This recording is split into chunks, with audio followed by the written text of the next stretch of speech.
Norðlenska nautakjötið. Uppskrift af góðu kvöldi.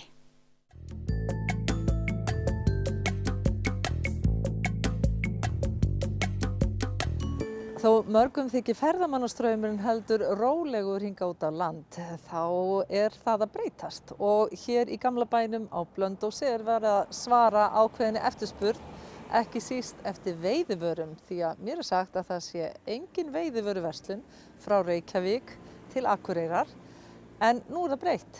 Hér á Blönduósi komin veiðivöruverslun og við ætlum að kíkja í hana.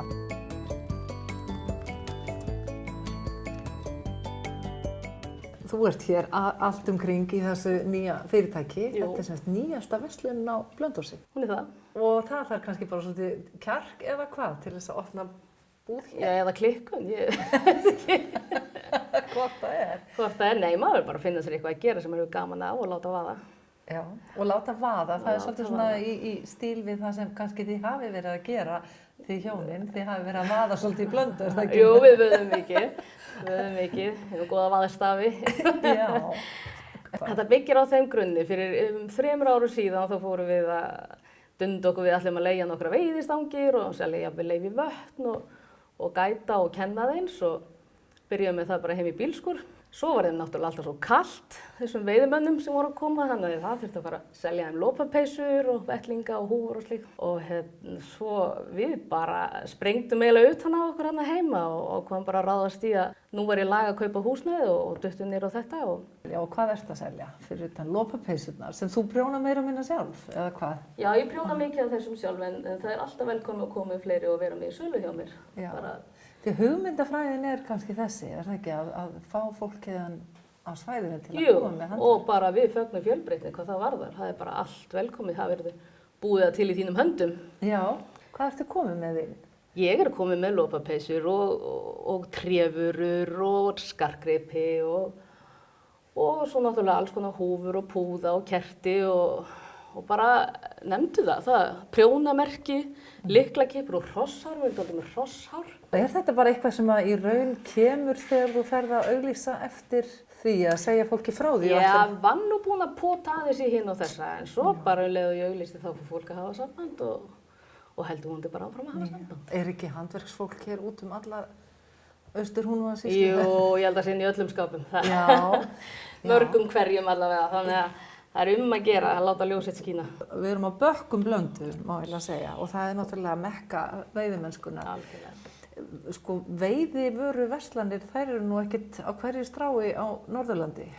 Nei, við höfum allavega ekki verið að hnjóta þær. Það er náttúrulega selt í Skaffó einhverjar veiðivörur og svo eru sjoppurnar með eitthvað en ég býð nú svo vel að eiga svo magnaðan mann sem veit hvað virkar hér á þessu svæði, þannig að Já. við ákváðum bara að sérhæfa okkur dálítið í þessu svæði og fara að opna stærri veiðibúð og hafa í henni það sem virkar. Já. Og það verður allur skalinn, það verður allt frá 300 krónar spún sem að þú grætur ekki þó að slíti og upp í bara góð veiðihjól og flugustangir og margt fleira sem að tengist veiði.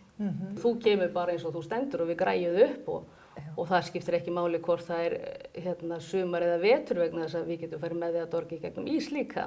Nú, hvar er það? Þá förum við bara, ef að vötnin eru frosin, þá er bara brunað ykkur vötn hér í kring eða upp á heiði eða út á skaga eða möguleikarnir eru bara svo miklir hérna og vannýttir að bara tækifærin eru endalaus.